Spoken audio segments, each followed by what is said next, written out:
Cricket की दुनिया से आपको वेलकम कहता हूं। चलते हैं वीडियो की तफसीलात की जानिब। जी हाँ नाज़रीन, आपके साथ बहुत बड़ी ब्रेकिंग न्यूज़ शेयर करने जा रहा हूं। आपको बताने और दिखाने जा रहा हूं कि पाकिस्तान मुकाबला साउथ अफ्रीका के दरमियान अंपायर की वजह से कौन सी गलतियां हुई और किस वजह से पाकिस्तान मैच हार बैठा।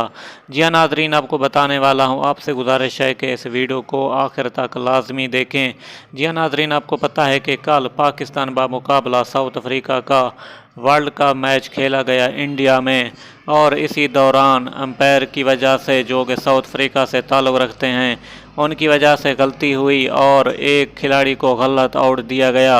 जी हाँ नाज़रीन, आपको बताते चलें कि इस पर शोएब अख्तर काफ़ी बरहम दिखाई दिए और उन्होंने कहा कि मैं साफ देख रहा था कि साउथ अफ्रीका के अंपायर ने पाकिस्तानी खिलाड़ी को गलत आउट दिया, जिसकी वजह से पाकिस्तान ये मैच हार गया। ये थी अब के लिए क्रिकेट के हवाले से।